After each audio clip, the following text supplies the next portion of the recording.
Hallo julle almal. Johan sê nou net vir my, as julle gisterand se video kyk van die week van gebed, sal julle sien die eerste 2 minute het hy en Elise het so 'n bietjie hierso vasgesit in die regmaak van die tafeltjie, maar ongelukkig het hy vergeet die kameras op, so dis nou opgeneem.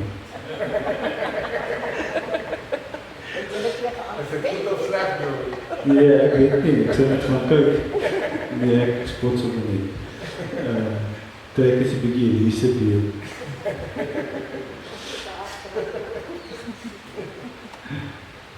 Baie welkom vanaand, dis ons tweede aand van die week van gebed. Kom ons gee net so 'n oomblik om stil te word. En voordat ek die aanvangswoord gaan spreek, kom ons word elkeen net rustig en stil daar waar jy sit. En ons stem onsself net in vir die erediens en dan sal ek vir ons open. So kom ons word net stil.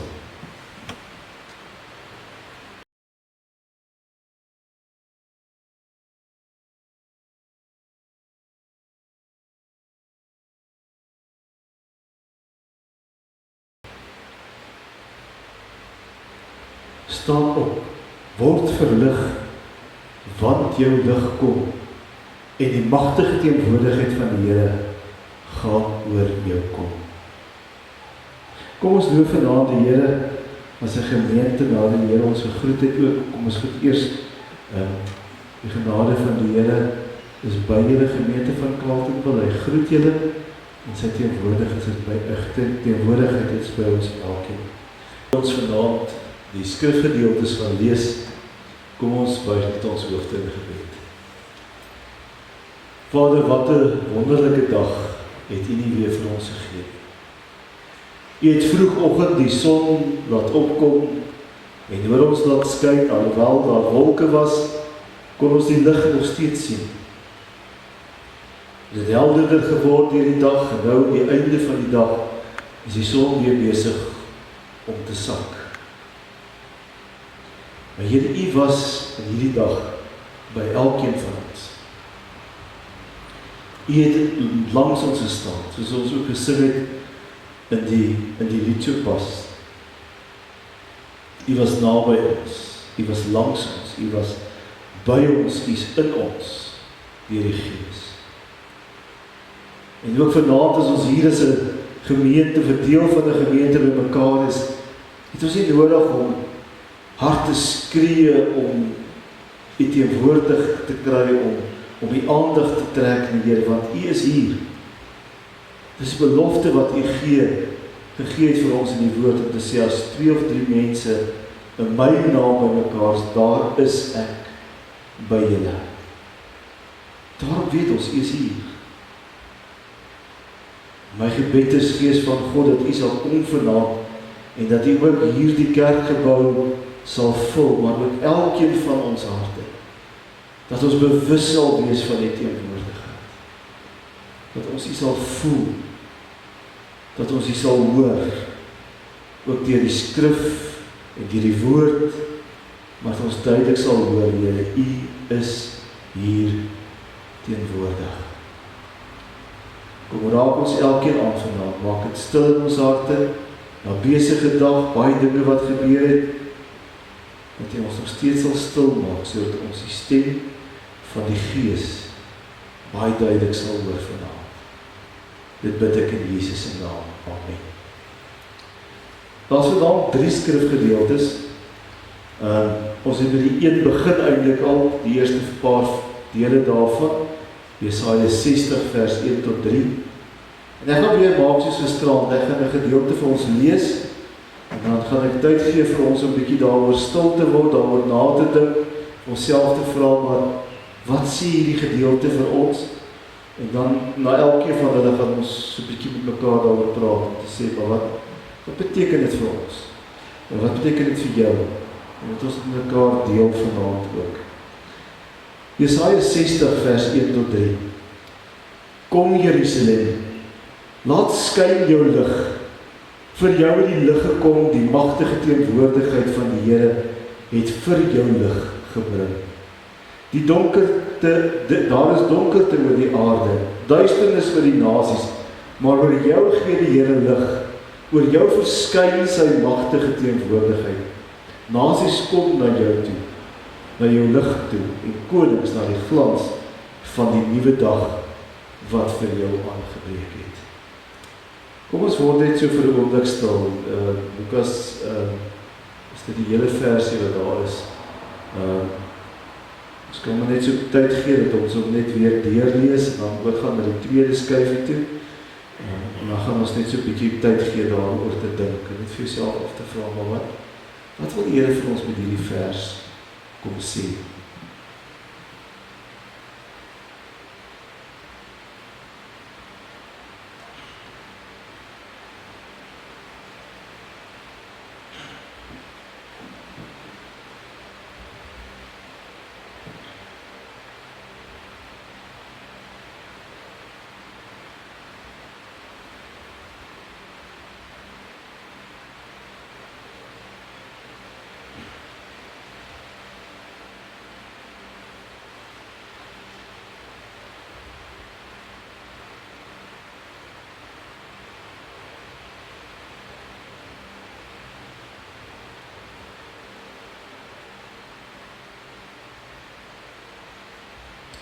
Kom ons hoor so 'n bietjie by julle, wat sê julle? Wat lees julle, wat voel julle, wat ervaar julle, as julle hierdie gedeelte lees vanaand?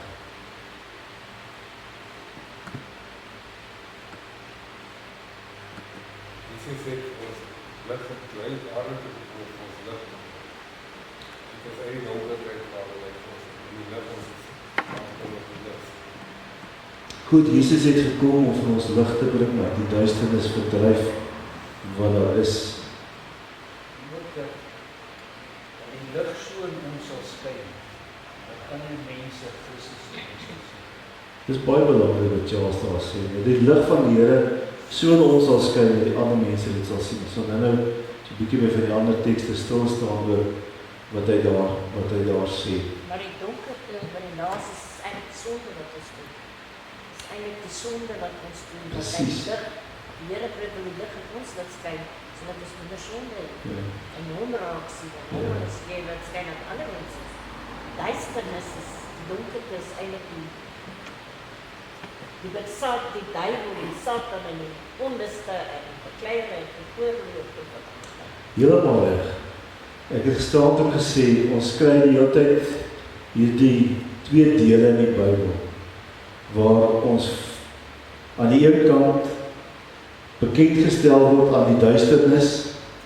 Ek wil die wet het juist gekom om vir ons te vertel wat is sonde en hoe lyk duisternis. Dis een van die groot redes waarom God die 10 gebooie vir ons gegee het. Is sodat ons as mense kan weet wat is duisternis.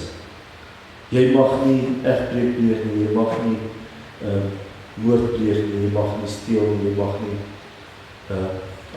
ons ken die 10 gebooie. Jy wil Here jou God lief hê met jou hele hart. Here jou God is jaloerse God. Ons ken die 10 gebooie, ons ken sy beginsel wat hy vir ons leer. Ons sou as mense nie geweet het, en nie geweet het wat die definisie van sonde is, as die woord van die Here vir ons dit nie gesê het. So die Bybel is nêrens, kan ek mense nou sê, skaam om vir ons te sê wat is duisternis. En as ons hierdie gedeelte weer lees, dan kom daar 'n oproep van die Here af vir Jerusalem om te sê, of vir Israel om te sê, as hy praat kom Jerusalem, dan bedoel hy eintlik nie net die stad Jerusalem nie, maar ek bedoel eintlik die volk, die mense wat in Jerusalem bly, waar die hoofstad was, waar die tempel van God was, en hy roep hulle weer op om te sê, staan op, laat jou lig skyn, dis 'n opdrag. Maar voordat hy die opdrag gee, dan herinner hy vir hulle om te sê, vir jou het die lig gekom. Want die volk het vir God het die volk uitgekies. Hy is hulle lig. Hy het hulle uitgelei uit Egipte uit. Hy het hulle in 'n nuwe land ingelei. Hy het vir hulle konings gegee, rigters en konings later en profete gegee, waarin in die lig van God, sy teenwoordigheid, vir hulle duidelik geword het. So, in die eerste plek moet ons raak sien, dat God is die een wat lig bring. Sonder hom is daar nie lig. En hierdie lig verwys nie nou na lig wat ons hier het nie. Dit beteken om tot die verstaan en die kennis te kom van wie God regtig is. Is interessant, daar's 'n tydperk in die geskiedenis hier so rondom die tyd na die Tweede Wêreldoorlog wat die Duitsers genoem het die Aufklärung, die tyd van verligting. Daar het eintlik moet hulle dit noem die tyd van ontnugtering. Want na die Tweede Wêreldoorlog het daar 'n tyd ingekom waar hulle onnugter was. Waar die vraag wat Rian gisterand gevra het oor, maar waar was God gewees in hierdie Tweede Wêreldoorlog, waar al hierdie miljoene mense gesterf het? Waar was God gewees? Net so ter inligting, as jy nou so paar dae as daar was nou staan, in 'n groot mate die vraag geantwoord, maar die dagstukkie wat ek geskryf het vir die 27ste Januarie, en in groot mate praat ook weer oor hierdie aspek van God wat teenwoordig is, ook in die donkerte, ook in die duisternis. So as jy so 'n paar dae wag, is nie meer so lank nie, dit is vandag die 20ste, so oor 'n paar dae kom baie stukkie uit, dan kan jy dit lees, en as jy vra, kan ons weer daar gesels, maar ons het gisterand ook daaroor gepraat, om te sê, maar ons moet onthou, die twee dele, twee aspekte wat speel, God en sy wil, wat hy vir ons wil bring, maar dan is daar ook die sonde, daar is ook die duisternis, die lig en die duisternis, en dat ons heeltyd in hierdie stryd vasgevang is, want ja, dit is nie God se wil dat hierdie dinge moet gebeur nie, maar sonde het in ons wêreld ingekom, en dit het die volmaakte, die perfekte skepping wat God geskep het dit versteur. Sonde het elke aspek van die natuur, selfs die dierewêreld en die plantewêreld het dit geraak. En alhoewel Christus gekom het en die verlossing reeds vir ons bewerk het, reeds vir ons die pad gewys het om waarlik weer in vrede met God te leef en versoend met die Here te leef ons nog in hierdie ou bedeling waar die sonde nog deel is van die wêreld. As iemand vanaand besluit hy gaan homself vergryp aan drank en hy klim in sy motorkar en hy ry iemand dood of hy ry 'n ander kar vas. Dis nie God se wil dat dit gebeur nie. Dis die mens se besluit, se keuse wat gemaak het dat dit gebeur. En ons moet nooit hierdie twee dele van mekaar losmaak nie. God wil dit nie. God het 'n perfekte wêreld geskep. Maar God is ook nie soos 'n marionet, 'n poppemeester wat marionet aan touwtjies het en die wêreld wat er gebeur is, maar alles net aan God se vingers vasgemaak en hy laat die poppies dans hier onder hom. God het vir ons ook 'n vrye keuse gegee. God het vir ons elkeen die verstand gegee om vir ons te kan sê, te kan lees en te verstaan wat is reg en verkeerd. Ons kan nie God blameer as ek as 'n mens nog steeds die verkeerde kies bo die regte wat God vir ons kom wys nie. Daarvoor moet ons verantwoordelikheid neem. Ek moet nie vir God kwaad wees vir die man wat dronk was en sy kar geklim het en 'n ongeluk veroorsaak het wat veroorsaak het dat mense dood is nie. Maar dit is die mens wat die besluit geneem het. En daar moet ons die mens verantwoordelik hou vir die mens se keuses. En God laat ook hierdie dinge toe, is nie sy wil nie, maar hierdie dinge gebeur, en hy kan ook hierdie gebeurtenisse in 'n mens se lewe, kan hy ook weer gebruik om tot sy eer vir ons elkeen te wees. So ek hoop julle verstaan hierdie verskil. Dis 'n baie ou vraagstuk wat al eeue lank met ons is. Dis paar van die teodisie vraagstuk. Waar was God? God is hier. Hy het reeds die lig gebring. Hy is met sy gees teenwoordig in ons. Hy is hier. Hy is ook daar in die dood en die siekte en die onsekerheid en die teleurstelling wat ons ervaar, beleef in die wêreld. Is hy nog steeds daar. En wat Paulus vir ons leer in Filippense is dat ons ook in die middel van die stryd, Filippense 4 kan hy sê, verbly julle in die Here. Ek herhaal, wees altyd bly. Hy sit in die huisarrest, hy sit in 'n tronk, hy kan nêrens heen gaan nie. En ek bedoel, hulle daai tyd se huisarrest was nie so maklik soos ons huisarrest gewees nie. Maar nogtans kan hy sê, verbly julle in die Here. Wees altyd bly, al is die omstandighede en al het die swaard oor sy kop gaan, dat as hy Rome toe gaan, hy waarskynlik tereggestel gaan word, het hy nog steeds gesê, verbly julle in die Here. Want ons vreugde en ons vrede lê in die wete, dat maak nie saak wat in hierdie wêreld met my gebeur nie. As my lewe, my verhouding met God reg is, dan is wat ook al met my gebeur, die lewe en of ek sterwe, is eintlik net te vroeg. Paulus skryf dit ook, hy sê wat, ek bid en ek wens dat die Here my kom wegneem, sê hy vir ons.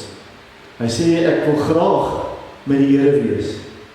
Maar nogtans, as dit nie die Here se wil is nie, dan gaan ek voort om hierdie lewe te leef, want ek beleef of ek sterwe, ek wil leef en ek sterf tot eer van die Here. En dis die gesindheid wat ons as kerk moet hê, altyd te leef tot eer van die Here. Maar hy sê belangrike dinge vir ons. Hy sê vir ons, vir julle die lig gekom. Die ander tekste wat ons gaan lees, gaan ek so 'n bietjie ander lig werk daarop, veral daar uit Paulus se briewe uit. Maar dan sê hy ook vir ons, daar is donkerte oor die aarde, duisternis oor die nasie. Maar oor jou gee die Here lig, oor jou verskyn sy magtige teenwoordigheid. So weer eens kom hierdie teenstrydigheid.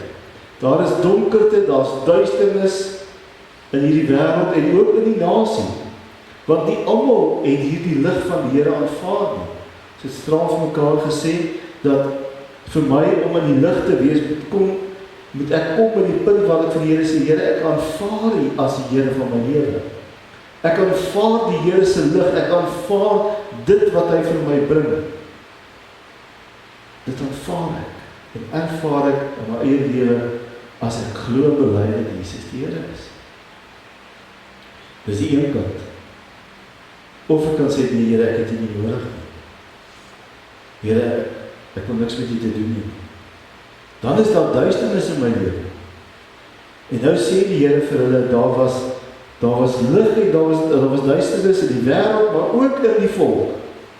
Want nie almal het geglo dat die Here die lig vir hulle is nie. Maar die Here gee weer eens die belofte vir Jesaja, oor jou het die lig gekom. Dan verwys hy ook so terug na Jerusalem. Jerusalem, oor jou het die lig gekom. Die volk, die lig het oor julle gekom. Al is daar nog duisternis, die lig het reeds gekom. En dan vers 3, nasies kom na jou lig toe, en konings na die glans van die nuwe dag, wat vir jou aangebreek het. Hier is eintlik op so half so teruggryp na die goeie tyd wat daar was in die volk Israel toe Dawid koning was.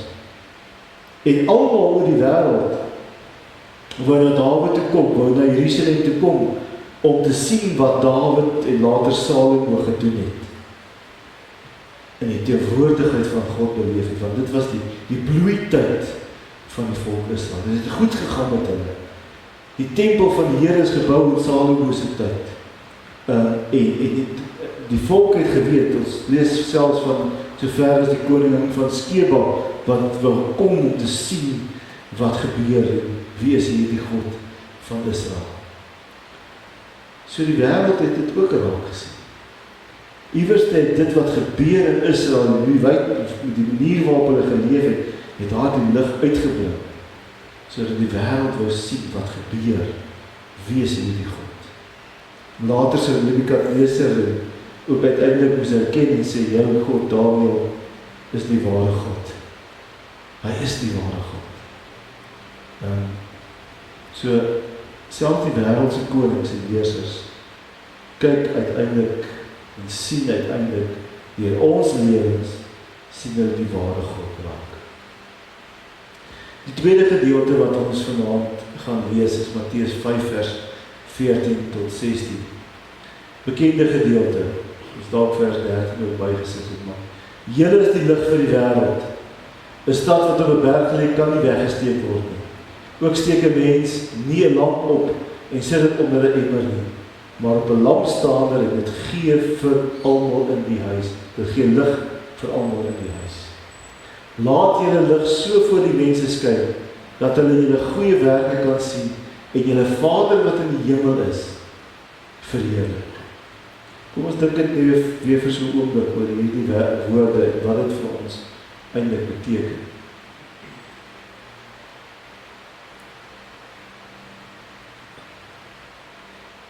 Ek dink daai bordjie wat daar staan, Senningveld lê daar buite. Baie betrekking. Absoluut, dit is vir vers 16 wat daar sê, julle is die lig vir die wêreld, skyn julle lig vir die wêreld, God kan verheerlik. Jou Senningveld hier buite. Dit help nie net ons skyn ons lig hier in die kerk nie. Ons moet uitgaan, die wêreld moet sien wie die lig is. En baie mense gaan dalk een keer in hulle lewe met 'n Christen gaan oor hulle pad kry, 'n ware gelowige. Ja, my ding in daai kinderliedjie, Let Your Light Shine, waar die liggies vir hardloop, dan steek die een die ander een aan. Ja. Ons het een gesien, ek het hom soek hom al, kry hom nie meer nie. Van 'n kers, waar die een kers hier hardloop en steek hy dit. Dus, Ja, dit is 'n bekende beeld. Maar as 'n mens op net een persoon werk, nie daai persoon weggooi nie, want daai persoon gaan weer 'n ander persoon aansteek. En so steek jy die kers. Presies. Want as jy met die persoon, jy kan nie hoe hy stel arm, en dan wag jy nie met hom praat nie, wat ook al. Jy moet juist met daai persoon praat en hom terugkom. Dan moet jy ander met daai persoon, en daai persoon vertel nie vir ander, kyk vir die Here vir my. Ja. Want ek kan getuig nou, ek is vir die Here vir my. Presies. Dis daai beeld waarna Johan verwys, ons het in 1 jaar gedoen daar, 5 gemeente, gemeente, was tydens 'n belydenis aflegging, wat jy een kers vat, en dan steek jy 'n vlammetjie aan, soos elke ry het ons elke het ek 'n liggie aangesteek, en gesê, dit is nou jou verantwoordelikheid om die ander liggies aan te steek. En so het elke ou het 'n kers gehad, en moes uiteindelik hierdie ou moes hierdie ry aansteek, en elke moes omdraai, die volgende aansteek, en die volgende aansteek, en dan gaan die lig gaan so op, en dis dan iets op 'n kleiner skaal wat ek hier probeer uitbeeld vir ons hier voor die tafel om te sê, dis hoe dit gaan werk. Een lig steek 2 ligte aan, 2 ligte word 4 ligte, dit word meer, en word meer, en word meer, en word meer. Dis wat die Here van ons vra, dis hoe dit moet werk.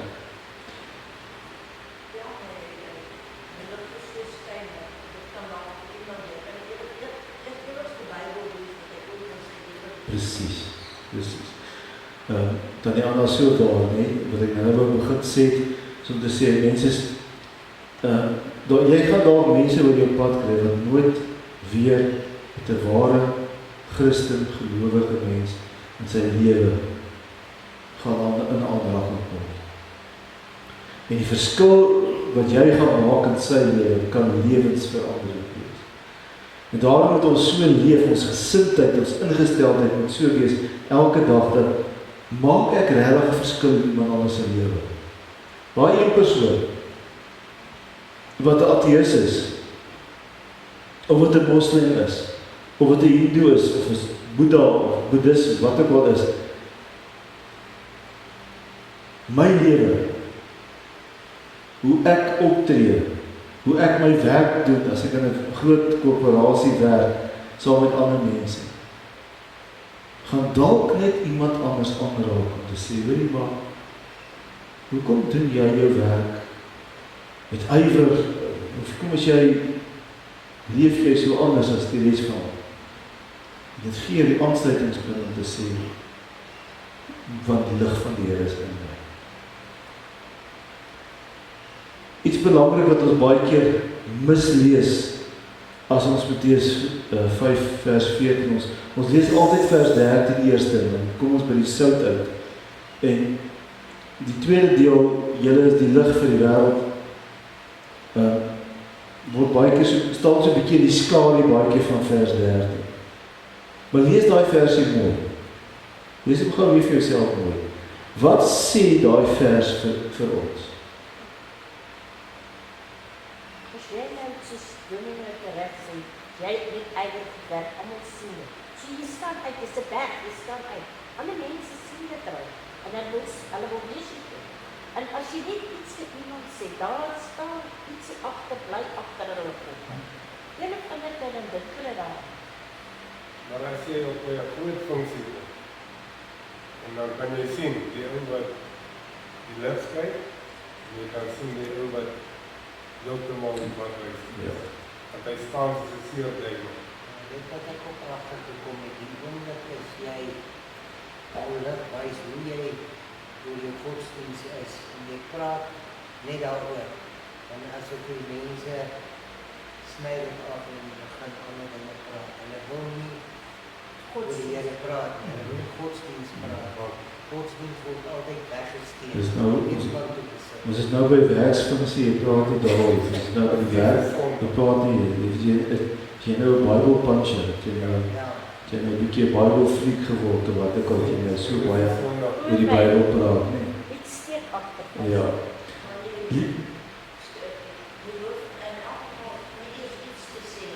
Presies.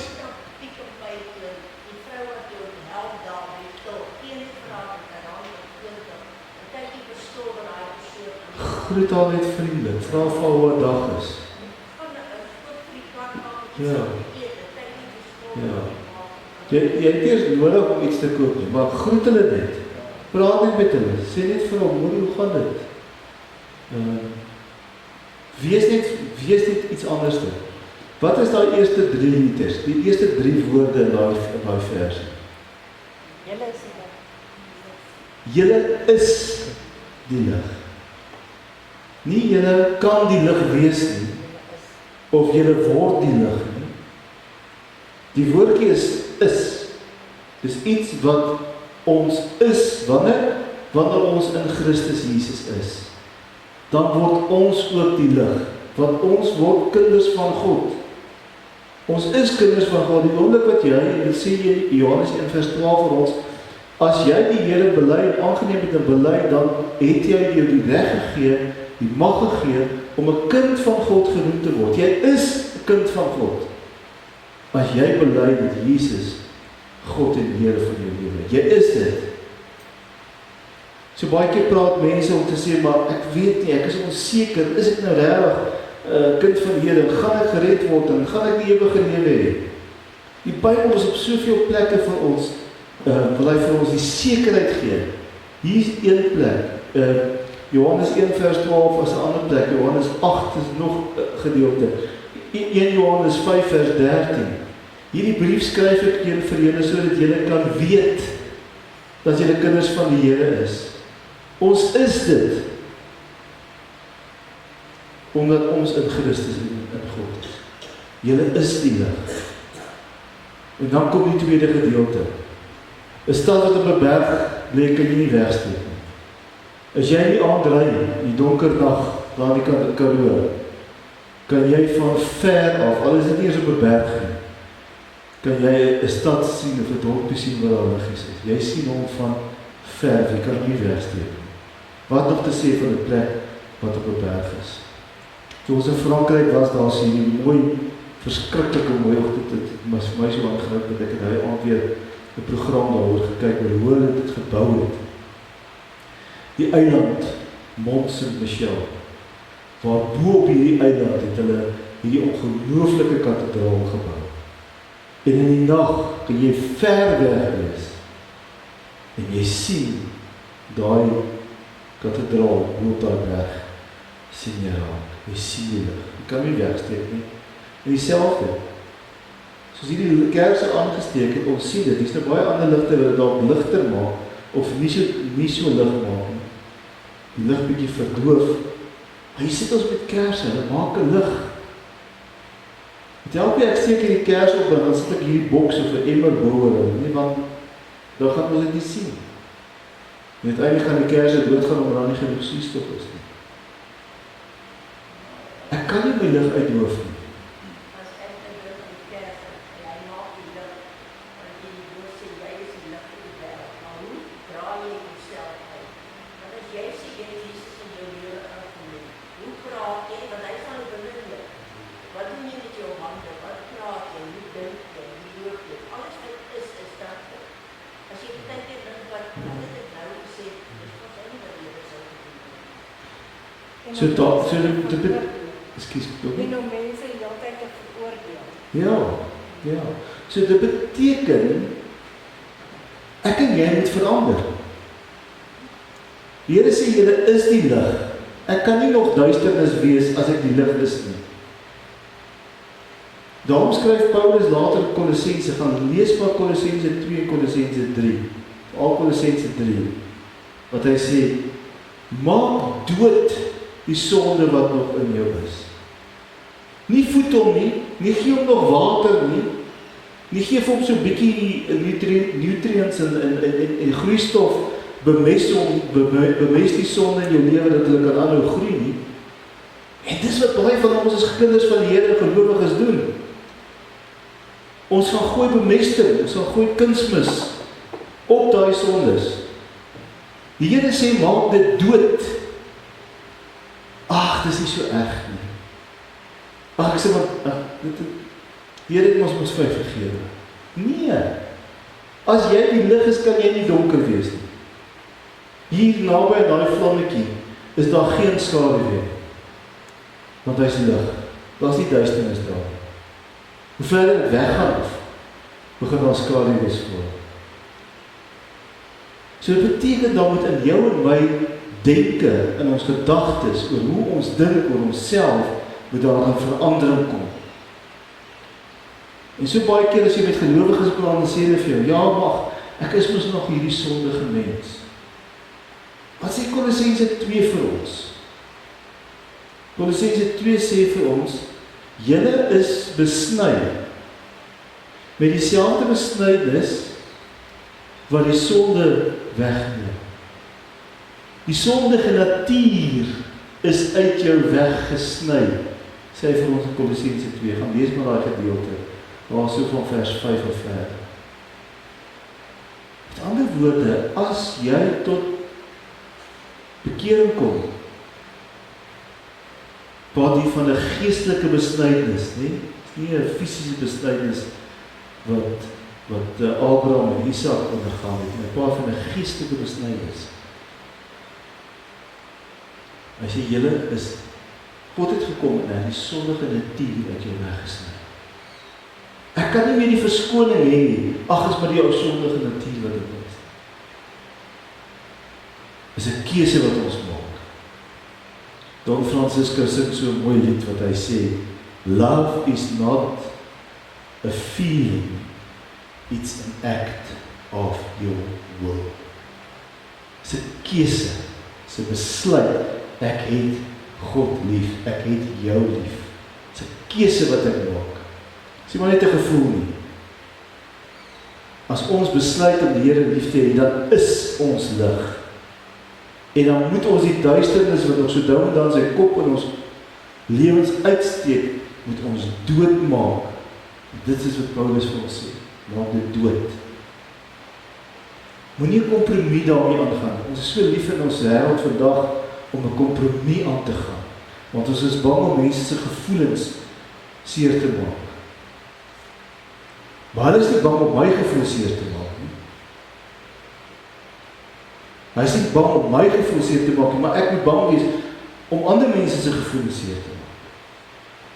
Hy kan sê van die Here wat hy wil. Hy kan die Bybel verdraai soos hy wil. Maar ek moet bang wees om sy gevoelens seer te maak. Anders word ek 'n islamofoob en 'n homofoob en ek weet nie wat se ander foope genoem nie, omdat ek nou gesê het ek stem nie saam met Islam of ek staan nie saam met selfde geslagverhoudings of wat ook al nie. Nou word ek die een of ander naam genoem. Ek ek staan op die woord van die Here. Daarom gee die Here vir my die reg om te sê, jy moet die lig wees.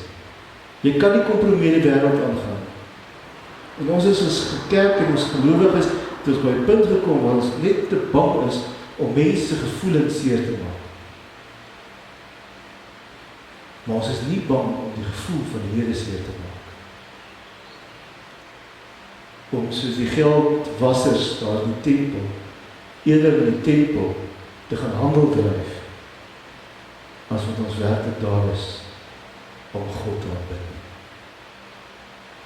Dis die tyd dat ons as kerk en as Christene, ek wil amper sê dat ons net weer 'n ruggraat groei. Ons het so 'n wêreldgees gekom waar alles maar alright is. Ag, is alright. Ek gaan nie te hard daaroor praat nie. Ek gaan nie te veel daaroor sê.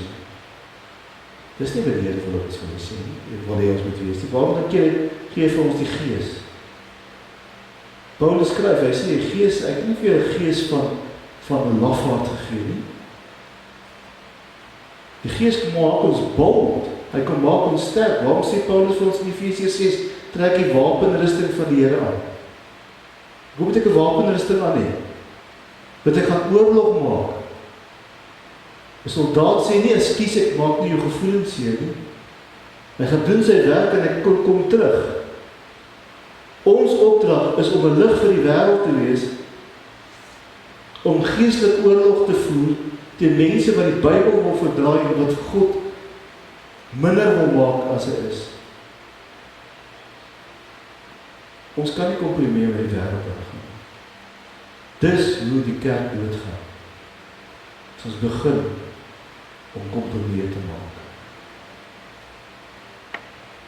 Ek kyk in die week weer na 'n klip waar 2 studente in Amerika gaan in een of ander stad, ek is nie seker watter stad nie.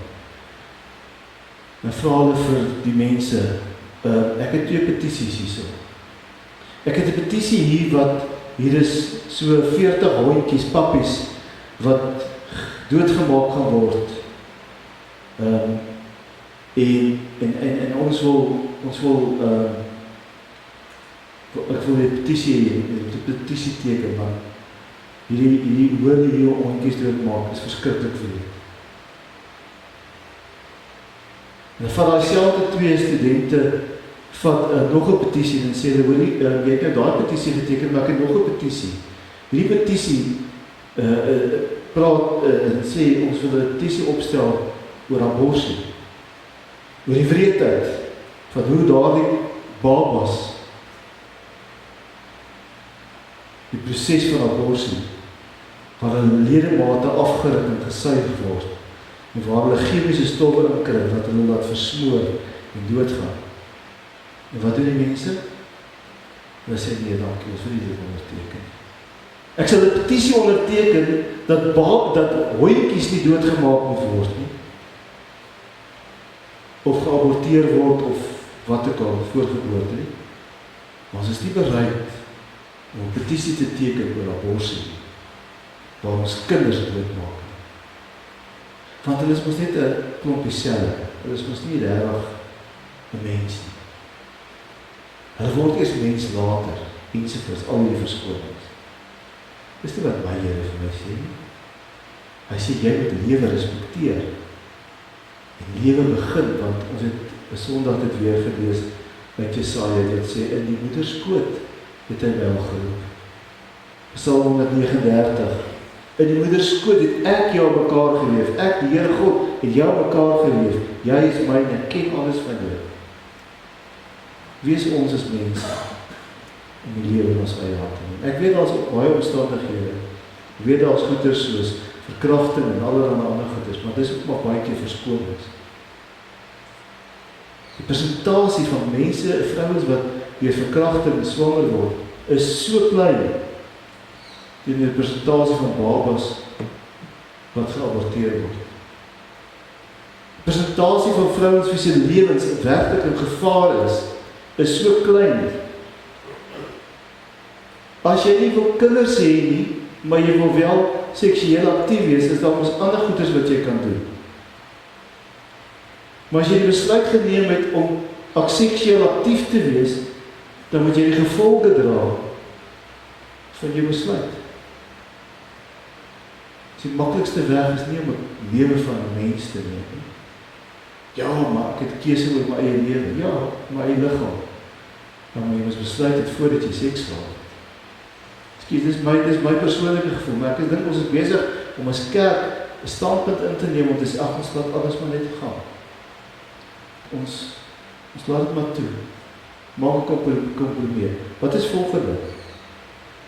Gaan ons mense begin doodmaak as hulle net nie meer kan vir hulself kan besluite neem nie? As hulle 'n las word op die samelewing, gaan ons hulle ook begin maar doodmaak? Want dis baie mense se argument. Ja, maar die baba is nog nie selfversorgend nie. Hoeveel ou mense in versorgingseenhede het daar wat nie selfversorgend is nie? Gaan ons begin om hulle ook dood te maak? Ons moet begin om 'n lig te wees vir die wêreld. En om God se lig in die wêreld te skyn. Ons kan dit nie doen as ons kompromie met die wêreld aangaan. Dis jammer. Dan kan by verskil, ons kan in 'n gesprek tree daaroor. Maar dis hoe ek die Bybel verstaan. Ons kan nie kompromie maak met die wêreld nie. Die derde gedeelte, ons gaan nou baie lank aan vanavond. Die derde versie van hierdie, wat dit sê, so die eerste ene, julle is die lig. Die tweede, steek 'n mens 'n lamp op, jy steek dit nie weg nie, jy gaan uit en jy verkondig. Die derde, vers 16 sê, laat julle lig so vir die mense skyn, dat hulle goeie werke kan sien en wat kan doen. Julle Vader wat in die hemel is kan verheerlik. Dit gaan nie oor my nie. Dit gaan nie oor een van ons lewens nie. Dit gaan daaroor uiteindelik dat ons die lig skyn sodat God verheerlik word. Wat het Johannes gesê? Ek is nie die stem wat roep. Ek is net die rigtingwysheid. Ek is nie die Christus nie. Ek is nie die Messias nie. En dit moet ook ons gesindheid wees. Die laaste gedagte wat ons vinnig sal oorgaan. Die laaste teksgedeelte. Efesiërs 5 vers 18 tot 14. Vroeër was julle die ene duisternis. Let weer daar op die woorde. Vroeër was julle duisternis. Nie? Julle duisternis in julle gehad. Julle het maar net duisternis geword in die wêreld wat julle geleef nie. Hy sê julle was duisternis. Maar nou in die Here is julle lig. Weer presies dieselfde wat ons nou gelees het in Matteus. Vroeër was julle duisternis, maar nou is julle lig. Hoekom? Want julle het die Here in julle lewe aangeneem. Leef dan as mense van die lig. En daar is die belangrike ding. Leef dan. Sluit aan by die vers 16 wat ons nou gelees het. Nie julle lig wegsteek op 'n maat emmer nie. Maar leef dan in hierdie wêreld as mense van die lig. Uit die lig kom alles voort wat goed en reg en waar is. Lig kan nie, daar kan nie duisternis in hierdie lig wees nie. Dit wat goed en reg en waar is, kom uit die lig uit. Vra julle voortdurend af of iets vir die Here aanneemlik is. So wat jy ook al doen, waarmee jy ook al besig is, wat jy sê, wanneer jy wat ook al doen in jou lewe of beplan in jou lewe, is dit vir die Here aanneemlik. En moenie meedoen aan die vrugtelose praktyke van die duisternis nie, maar stel dit eerder aan die kaak. Dis wat ek nou gesê het. Ons kan nie die sonde voed nie, ons kan nie kunsmis daarop gooi nie, ons kan nie net rondom hulle spit nie. Paulus sê, maak dit dood. Haal dit uit, verwyder. Jy kan nie eens deelneem daaraan nie. Dis 'n skande om self te praat oor die dinge wat die ongehoorsame mense in die geheim doen. Ons vertel partykeer lekker stories. Ons het al Potchefstroom het ons baie keer gespot en gesê, jong, jy sal verbaas wees as die son eendag 4 uur moet opkom in plaas van 6 uur. Jy gaan dinge sien hier in hierdie dorp. Nee, en ek dink dis oral so baie dorp, en jy gaan bietjie skrik as die son bietjie op 'n ander tyd opkom, want in die duisternis vind daar baie dinge plaas. Maar moenie eens daaroor praat nie, oor dit wat mense in die geheim doen. Maar alles word in die kaak gestel, wanneer wat? Die lig daarop val. Dan word dit helder. En as iets bekend geword het, is dit in die lig. Daarom sê die lied, word wakker jy wat slaap, en staan op uit die dood, en Christus sal jou lewe verlig. Daar op, wat die Jesaja begin het mee, staan op, word verlig. Paulus skryf dieselfde. Word wakker jy wat slaap, en staan op uit die dood, en Christus sal jou lewe verlig. Nie dalk nie miskien nie, is 'n belofte wat die Here maak vir ons elkeen. Dis wat ons moet aanneem vir onsself as kerk.